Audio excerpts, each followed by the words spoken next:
Good evening. Okay. So గతంలో కూడా budget సందర్భంలో మనం చాలా చర్చలు చేసాం. యూనియన్ బడ్జెట్ కానీ, ఓటాన్ అకౌంట్ బడ్జెట్లు కానీ, రాష్ట్ర బడ్జెట్లు కానీ.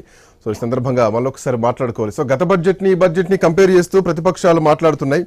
కేవలం పేజీల సంఖ్య పెరిగింది, the duration of the presentation time పెరిగింది, ఇందులో పెద్దగా కొత్తదనం ఏమీ లేదు, ప్రజల్ని మోసం చేసే బడ్జెట్ అంటూ అటు ప్రతిపక్షాలు మాట్లాడుతున్నాయి. పొద్దుటి నుంచి కూడా అందరూ ప్రెస్ మీట్లు పెట్టి మరి అబద్ధాలు మాట్లాడుతున్నారు, అసెంబ్లీ లోపల అబద్ధాలు చెప్తున్నారు, ఎన్నికల ముందు ఏది అడిగితే అది ఇస్తామని చెప్పి ఈరోజు ఎన్నికలు అయిపోయిన తర్వాత బడ్జెట్లో అన్ని కోతలు పెడుతున్నారు. ఇది అంత పెద్ద ఆశాజనకంగా లేదు అనేది మాట్లాడుతున్నటువంటి పరిస్థితి. సో మీ అనాలిసిస్ ఏంటి, బడ్జెట్ పైన ఏం చెప్తారు?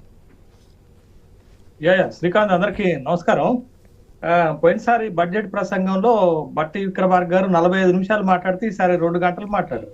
11 గంటలకు ప్రారంభం అయితే 1 గంటకు కంప్లీట్ అయింది కదా, అందుకని ఆ రకమైన విమర్శ వచ్చినట్టుగా నేను అనుకుంటున్నాను.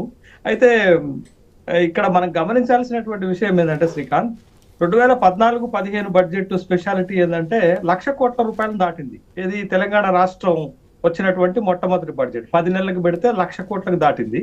2021-22 బడ్జెట్ ప్రత్యేకత ఏంటంటే 2,00,000 కోట్ల రూపాయలు దాటింది. బట్ ఈ రోజు బడ్జెట్ ప్రత్యేకత ఏంటంటే 3,00,000 కోట్ల రూపాయల బడ్జెట్ దాటింది. అంటే తెలంగాణ రాష్ట్రంలో లక్షల కోట్ల రూపాయల బడ్జెట్ ప్రవేశపెడుతున్నారు అనేటటువంటి విషయాన్ని మనం గమనించాలా.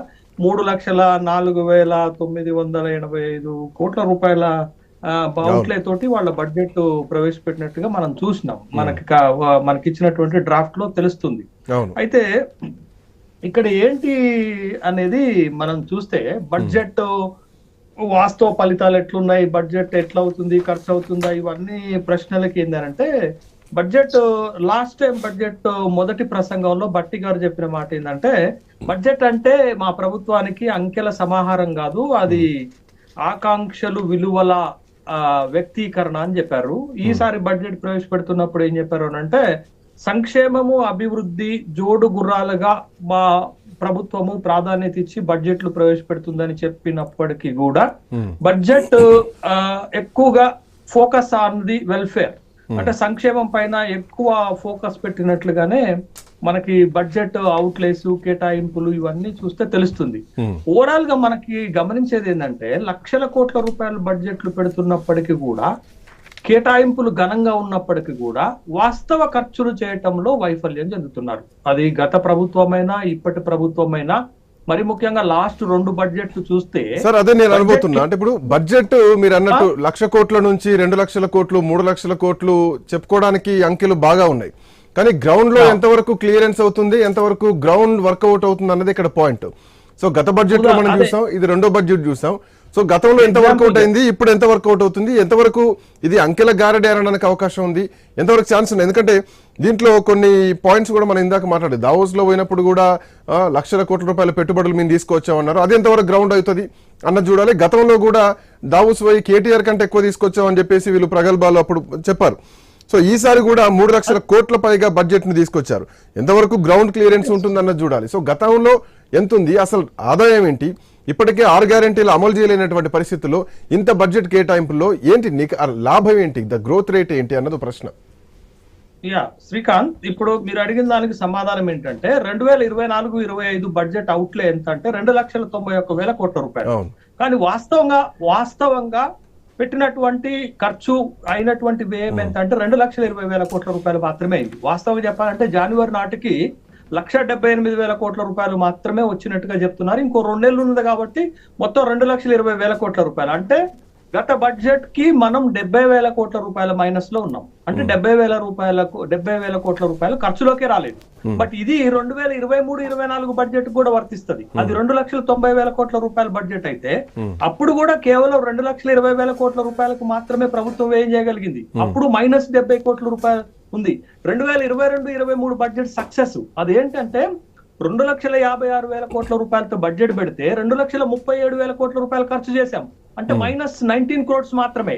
కానీ ఈ 2 బడ్జెట్లు కనుక మనం చూస్తే -70 crores ఉంది. అంటే కేటాయింపులు చాలా ఘనంగా కనపడ్డప్పటికీ కూడా వాస్తవ వ్యయాలకు వచ్చేసరికి ఆ లక్ష్యాలను చేరుకోలేకపోయాము అనేటటువంటి విషయం గత 2 బడ్జెట్లలో మనకి స్పష్టంగా కనపడుతుంది. అయితే నేను ఇందాక బడ్జెట్ ఫోకస్ ఆన్ వెల్ఫేర్ ఎందుకన్నానంటే మొత్తం బడ్జెట్ లో మీకు 3 లక్షల కోట్ల రూపాయల బడ్జెట్ లో 2 పద్దులకే 1,28,000 కోట్లు పోతుంది శ్రీకాంత్. ఒకటి ఎస్సీ, ఎస్టీ, బీసీ, మైనార్టీ ఈ 4 వర్గాల సంక్షేమం కోసం 72,000 కోట్లు కేటాయిస్తే, కాంగ్రెస్ పార్టీ ప్రతిష్టాత్మకంగా ఎన్నికల సందర్భంలో ఇచ్చినటువంటి హామీల మేరకు 6 గ్యారంటీలకు ఇచ్చినటువంటిది 56,000 కోట్ల రూపాయలు. అంటే ఈ 2 పద్దులకే 1,28,000 కోట్ల రూపాయలు పోతుంది. అంటే ఈ 2 వెల్ఫేర్ ని రిప్రజెంట్ చేస్తే బడ్జెట్ లో 40% ఈ 2 పద్దులకే కేటాయింపులు వెళ్తున్నాయనేటటువంటి విషయం ఇక్కడ మనకి స్పష్టమవుతుంది. ఇది పాయింట్ 1. పాయింట్ నెంబర్ 2 ఏంటి అని అంటే, ఇందాక మీరు ప్రోమోలోను మీ వాయిస్ లోను విన్నాను ఒక మాట. ఏం చెప్పారంటే, మీరు ఈసారి బడ్జెట్ లో గ్రామీణాభివృద్ధికి, పంచాయతీరాజ్ గ్రామీణాభివృద్ధికి 31,000 కోట్ల రూపాయలు కేటాయించారు, నిధులు పెరిగాయి అని చెప్పారు. బట్ నేను ఒక మాట చెప్పిన తర్వాత నిధులు పెరిగాయో తగ్గాయో మీరు చెప్తే బాగుంటుంది. ఇప్పుడు ఈ బడ్జెట్ లో 31,000 కోట్ల రూపాయలు గ్రామీణాభివృద్ధికి కేటాయించారు. ఇదే ప్రభుత్వము కొత్తగా వచ్చినప్పుడు ఓటాన్ అకౌంట్ బడ్జెట్ పెడితే 40,000 కోట్ల రూపాయలు ఇచ్చింది గ్రామీణాభివృద్ధికి. కానీ రెగ్యులర్ బడ్జెట్ కు వచ్చేసరికి కేవలం దాంట్లో 29,000 కోట్ల రూపాయలు కేటాయించారు. అంటే గత బడ్జెట్ లో 29,000 కేటాయించారు. అంతకు ముందు బడ్జెట్ లో ఎప్పుడు 2023-24 బడ్జెట్ లో 30,000 కోట్లు కేటాయించారు. అప్పుడు బడ్జెట్ ఎంత? 2,90,000 కోట్లు. 2,90,000 కోట్లలో 30,000 కోట్ల రూపాయలు కేటాయిస్తే 3,04,000 కోట్ల బడ్జెట్ లో 31,000 కేటాయించారు. అంటే దానికి దీనికి ఎంత తేడా? 1,000 కోట్లు తేడా. కానీ బడ్జెట్ అవుట్లే పెరిగింది ఎంత? 13,803 కోట్ల రూపాయలు పెరిగింది బడ్జెట్ అవుట్లే. అంటే ఇప్పుడు చెప్పండి, గ్రామీణాభివృద్ధికి డబ్బులు పెరిగాయా, కేటాయింపులు పెరిగాయా, తగ్గాయా, ఏ రేషియోలో పెరిగాయి? అంటే బడ్జెట్ అక్కడక్కడే తిరుగుతుంది. బడ్జెట్ అక్కడక్కడే గత 3 సంవత్సరాలుగా. దీంతో పోలిస్తే చెప్పుకోవడానికి ఆ ఓటాన్ అకౌంట్ కొంచెం బెటర్ కనిపిస్తుంది. దీంతో పోలిస్తే 40,000 కోట్ల రూపాయలు గ్రామీణాభివృద్ధి పంచాయతీ రాజుకి ఓటాన్ అకౌంట్లు ఇచ్చినటువంటి అమౌంట్ 40,000 కోట్ల రూపాయలు. ఇంకొక కీలకమైనటువంటి అంశం చెప్తాను శ్రీకాంత్.